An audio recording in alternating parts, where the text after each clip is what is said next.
Welcome back to another episode of the Gifted Hoops Podcast. It's your host with the most. My name is Gifted. We are back for episode 31 to talk about Utah Jazz basketball. And I think the best place to start for the Utah Jazz before we get into the nitty gritty of things would be with the Donovan Mitchell and Rudy Gobert trade before the 2023 season. Give me your thoughts on that, Richie. Yeah, so it kind of ended with the Jazz losing to the Mavericks in the 22 playoffs. Lost in 6 games. Some of those games, Luka wasn't even playing. It's just that whole season the vibes were off. And the season before, the Jazz had the best record in the NBA. They were the number 1 seed. They beat the Grizzlies in the first round, and then they lost to the Clippers after starting the series 2-0. And so that was kind of a theme with that era of the Jazz, and it just didn't feel like they could get past that hurdle. As they went into the 2022 offseason, they didn't have any cap space. They didn't have any draft picks. There was no real way for them to get better. And so it seemed like things were due for a change. And we kind of saw the first sign of a change right before the draft, kind of in June, when Royce O'Neal was traded to the Brooklyn Nets for a first-round pick. And then you had that iconic Brian Windhorst moment where he had both fingers up. He's like, what's going on in Utah? And that was a great moment. Jazz fans were kind of like, oh, nothing's going on.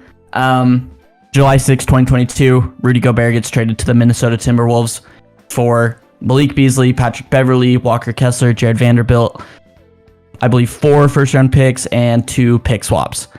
And at that point, the time bomb is ticking. You know it's over. It's only a matter of time before the Jazz find a suitable trade partner for Donovan Mitchell. The Knicks were probably the front runner for most of that process. And then September 3rd, 2022, I think we were all a little bit blown away, but Donovan Mitchell was traded to the Cleveland Cavaliers for Ochai Agbaji, Lauri Markanen, Colin Sexton, 4 first-round picks, and 2 swaps. So all of a sudden, the Jazz go from essentially having no way to get better, no future, a team that had kind of bottomed out in a way. I don't think that group with Donovan Mitchell and Rudy Gobert was going to get any better. And then they go into this rebuild situation where they have a plethora of draft picks. They have 2 rookies, Ochai Agbaji and Walker Kessler, all of a sudden, and then a couple of young players who I think people were like interested in, like Jared Vanderbilt. I thought he was an interesting player. Colin Sexton was obviously an interesting player. Not that season, not the 21-22 season, but the season before that, Colin Sexton was averaging like 25 points per game. He was playing ridiculously good. He was beating the big 3 Brooklyn Nets on back-to-back games. Yes, sir. Like, Colin Sexton was really good. And so I think Jazz fans, and probably just the NBA as a whole, we were looking at Colin Sexton as like the main piece, kind of the guy that you could see if something was there. I think that was probably the idea. And so all of a sudden, the future's looking bright. And you're also going into this draft class, the 2023 draft class. You know about Victor Wembanyama. You've heard about some other guys. Scoot Henderson was popping off draft boards. That was kind of like right around the G League showcase. So people were kind of like, okay, there's a clear number 1 and number 2. And the Jazz were poised to tank and essentially try to get one of those top guys in a loaded draft class. I think a lot of that is well said. My opinion on the Jazz as a outsider, Richie, for me, is the Jazz were always a great regular season team. This team was the team that was built to win a bunch of regular season basketball. Rudy Gobert, who gets a lot of slander from people who watch basketball, was one of the best defenders we've ever seen, dominated his era, and was carrying the Utah Jazz team to a top defense. When Gobert was not on the floor, they were a abysmal defense, and he was making up for so many defensive liabilities, and that type of thing didn't get exploited that much during the regular season. But in playoff battles, where sure, Donovan had many moments where he, rose up exponentially, the flaws of that defense with Clarkson and all of these other guys really showed itself more, because Gobert was put in a spot where, okay, if they're running 5 out where everyone on the floor can shoot, I have to find a way to be in the paint or the corner. I have to consistently pick my poison and choose. And the most efficient shot is not the 3-pointer, it's the layup. So him taking away the paint from a team made more sense. But by doing that, the Jazz failed to rotate properly to support him, and they would often bleed points a lot in the playoffs. Specifically in the Clippers overall series, when Terrence Mann had 40 points in the corner, a lot of it came from corner three, sure, but how many possessions did we see where Gobert was literally pointing to Jordan Clarkson? Hey, go here. Your defensive assignment is up here. Go here. Clarkson falls asleep, doesn't do it, and then a walk-up Paul George three, a walk-up catch-and-shoot Nicholas Batum three, right? Like, that was the Jazz to me.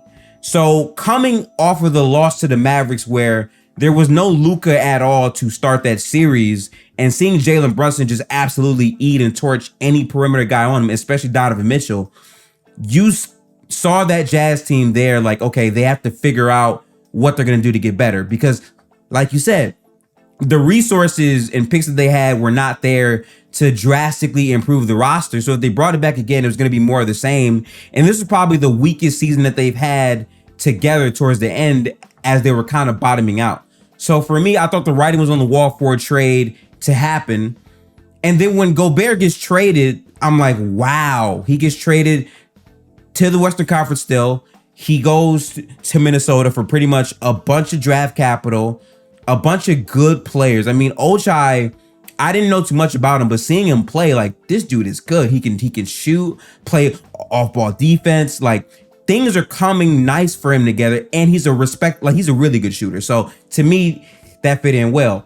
But then after that, people ask themselves, okay, is Donovan Mitchell going to get traded now? Is he just going to stay? Because he technically didn't ask out, and the next thing we know, he's traded, and it's to the Cleveland Cavaliers for their future capital, Colin Sexton and Lauri Markanen. And the funniest part about the entire sentence I just spoke to you is, like you said, a lot of people looked at Colin Sexton as the real appeal deal of that package, as a guy that could just be this flashy guy to put people in seats as they rebuild and get better. People thought Lauri Markanen was just some throw-in piece to make the money work. That's what it was. And obviously, instead, we were completely wrong. Lauri Markanen turned into one of the best players in basketball in a season. But those are my thoughts overall on the Jazz right there, Richie. Yeah, no, I think that's like really spot on analysis, especially about how the Jazz crumbled in that playoff series. And it's really interesting going back, watching some of those games. And I think Jazz fans believe that a lot of it was coaching and just a ability to Quinn Snyder's maybe faultiness in flexibility. But I think when you really look at it, it's probably just roster construction and not having, I mean, look, you're starting 2 6'1" guards in Mike Conley, Donovan Mitchell. Your 3 is a 6'4" guy in Royce O'Neal, who is a great rebounder. He's a pretty solid defender, but let's be clear, he's not Mikal Bridges. He's not one of those guys that can alter your defense. And then you have Bojan Bogdanovic at the 4, totally fine player, averaged 20 points that last season, really good shooter, but yeah, like he doesn't have the defensive chops that some of these other guys that you need to build a solid defense have. And so you're kind of leaving Gobert on an island, and it's honestly just probably faulty roster construction, which ultimately undid the team. But yeah, it's look for Jazz fans, it's hard to revisit that era. I don't think we're totally healed yet, but we're getting there. Hey, listen, I feel that. I mean, there was a big change. I mean, the number 1 and 2 player, I'm not going to say which was the one because I'll get killed for it, but I personally think, maybe the Frenchman might have been the one. But anyway, right? Like these 2 players get vacated from the Jazz. And like you said, what people have to appreciate about the genius of the moves that they made is they were able to completely go full rebuild, but get the most return for both of their players. Ironically, Gobert going for more than what Donovan Mitchell went for. And you now have a bevy of future round draft picks coming to you. And you also got really good players. Like, we can now focus on Lauri Markanen, right? Like how this guy who is this like wing-ish type of player for the Cavs who could provide length and spacing was thought of as like, okay, he's a good role player type of guy. And he goes to the Jazz, makes the All-Star game. In my opinion, was all NBA caliber. Maybe if the team won more games, he would have got a bit more nods, but became one of the best off-ball players in the sport. The efficiency without having to touch the ball that much was mind-breaking. And I guarantee you, for me at least, I did not have on my 2023 bingo card Lauri Markanen being that good. What were your thoughts on him specifically when the trade happened? It's interesting looking back at it now because there were signs that he had this potential. Coming out of that offseason, he finished that offseason playing in the Eurobasket, playing against other European competition, NBA players, and he had a really good Eurobasket. I think there were highlights like basically every game he was playing of him postering some European big man. He was playing great. I think the other sign was his ability to start playing the three for Cleveland. I think that was really big in his career trajectory and just how he's going to be used in the future. Before he was like a stretch four, and he played fine as it, a stretch four. Like you look at some of those numbers in Chicago, like he put up some good numbers for a couple of years. I think there were maybe some other issues, specifically with a coach named Jim Boylan, that happened that might have affected his early career. But I feel like he found something in Cleveland playing the three position.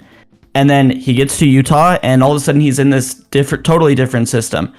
And I think the Eurobasket was really big for his confidence and his ability to be sort of like a number one scorer. I don't think that's what his long-term trajectory should be, but I think like right now he's the number one option on the Utah Jazz. And he gets into the system, the situation.